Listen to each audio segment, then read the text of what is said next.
And we are live here in Florence, where an execution that has been the focus of some constitutional debate is expected to go on as scheduled at 10 a.m. based on a Supreme Court decision that really impacts the entire nation. Now, we're talking about the execution of Joseph Woods, who was sentenced to death for killing his estranged girlfriend and her father at a Tucson auto shop back in 1989. Now, his attorneys argued that it's a First Amendment right to know more about the method of the execution, the qualifications of the executioner, and where the lethal drugs actually came from. The Supreme Court basically denied those arguments, allowing this execution to take place, barring any last-minute pleas or last-minute appeals here. So that execution taking place, and we understand that we may be getting some kind of a statement from the Arizona Attorney General after that execution takes place. Live here in Florence, Angie Holdsworth, ABC 15 News. After 25 long years on death row, Joseph Rudolph Wood III was brought forth for his execution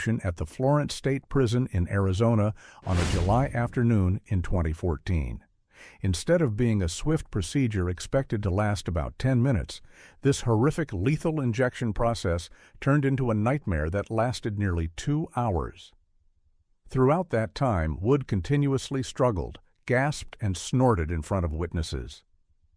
In this video, we will go back in time to dig deep into every chilling detail of this shocking case, from the fateful night that claimed 2 innocent lives to the haunting and controversial moments in the execution chamber. Due to the extremely serious nature and potentially disturbing images, viewer discretion is advised.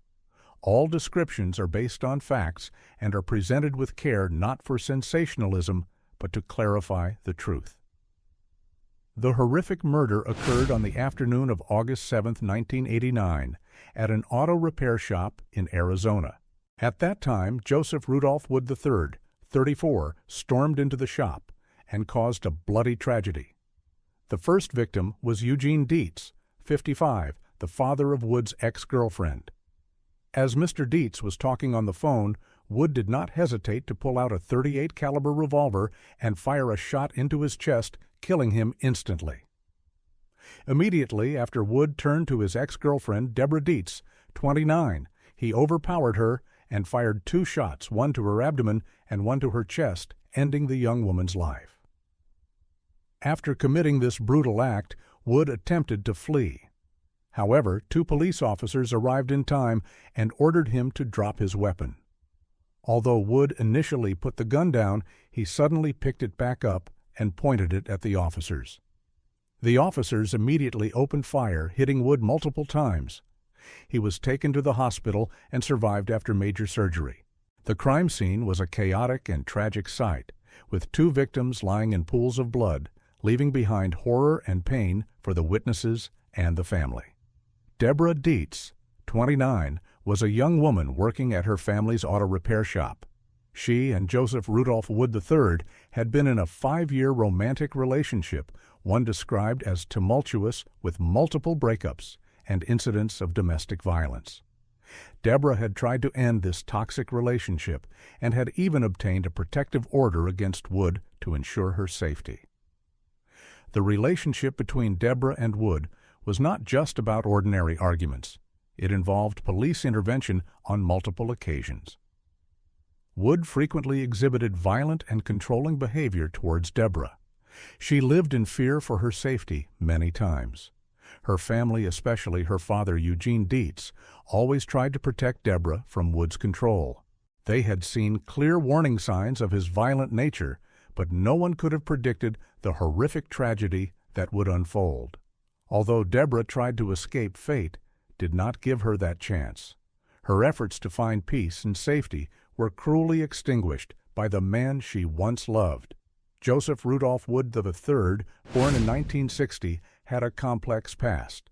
Although there are no detailed records of his background and family, Wood's violent behavior towards Deborah Dietz was not new. He had a history of domestic violence that spanned their 5-year relationship. Records show that Wood had engaged in disruptive, threatening, and physically assaultive behavior towards Deborah on many occasions. Their relationship was marked by control jealousy and aggressive acts from Wood. These signs of violence were documented and even led Deborah to seek a protective order. Wood seemed unable to accept that Deborah wanted to end the relationship.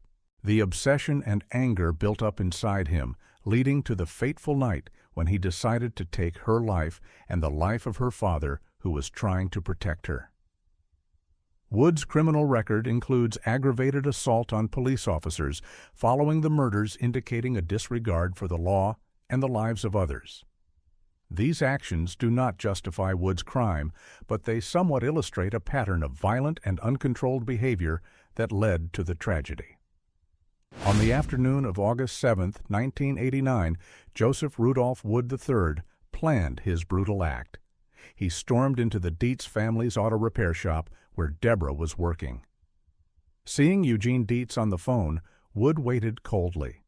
As soon as Mr. Dietz finished his call, Wood drew his gun and shot him directly in the chest, taking the old father's life. Then Wood turned to Deborah Dietz, his former lover. He didn't say a word, only overpowering her brutally. The sound of gunfire rang out twice more, piercing Deborah's body, causing her to collapse in pain and die.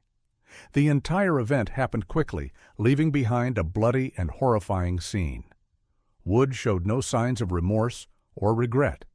After murdering the two victims, he tried to escape. The incident did not end there. When two police officers approached and ordered Wood to drop his weapon, he complied. But just a moment later, Wood suddenly picked the gun back up and pointed it directly at the officers, displaying a recklessness and disregard for the lives of others. The officers were forced to open fire in self-defense, seriously wounding Wood. He was taken for emergency medical care and fortunately survived.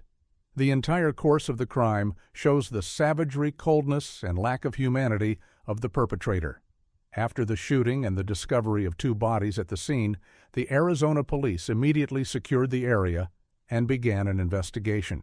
With Wood being shot and wounded on site while still holding the murder weapon, the evidence collection process was relatively quick. Forensic investigators collected fingerprints, shell casings, and other evidence from the crime scene to accurately determine the sequence of events and the weapon used. Although Wood was seriously injured and hospitalized, the officers had an initial statement about his resistance. After recovering, Wood was arrested and charged with 2 counts of first-degree murder and 2 counts of aggravated assault against a police officer.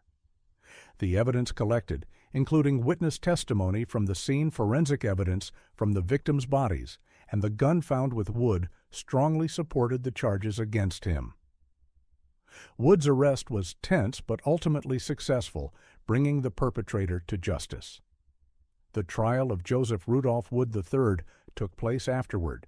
The prosecution presented irrefutable evidence of Wood's premeditated and brutal murder of Deborah Dietz and Eugene Dietz.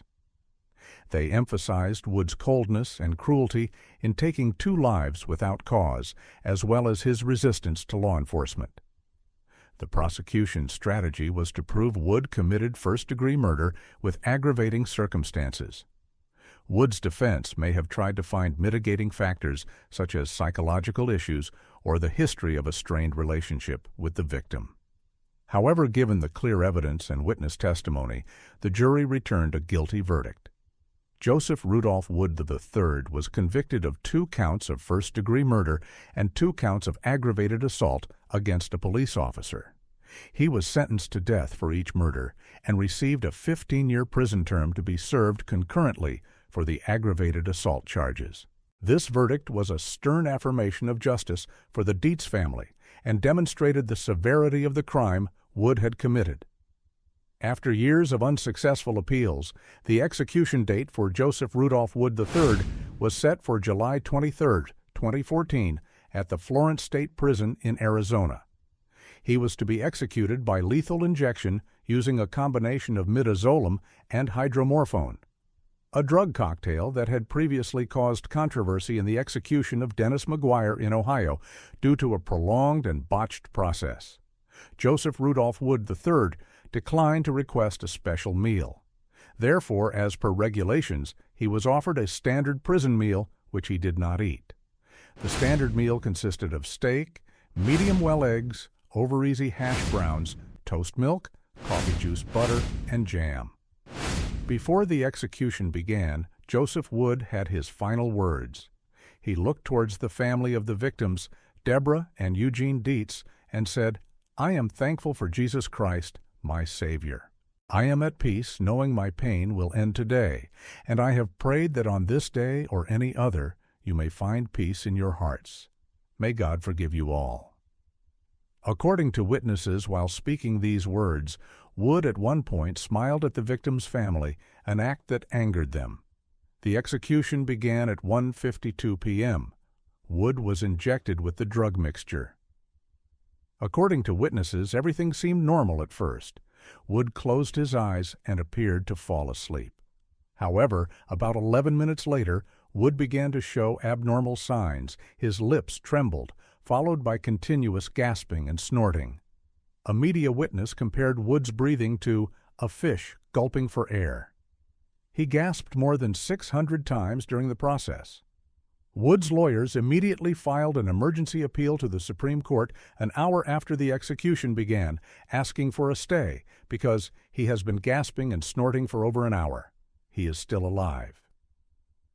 However, this appeal was denied by Justice Anthony Kennedy. Wood was pronounced dead at 3:49 p.m., nearly 2 hours after the execution began. After the execution, Mrs. Jean Brown, the sister of victim Deborah Dietz, told the Associated Press, "What I saw today with him being executed is nothing compared to what happened on August 7, 1989. The most excruciating thing is to see your father lying in a pool of blood, to see your sister lying in a pool of blood." Despite the controversy surrounding the execution process, Mrs. Brown and her family received a measure of justice for the pain they had endured for decades.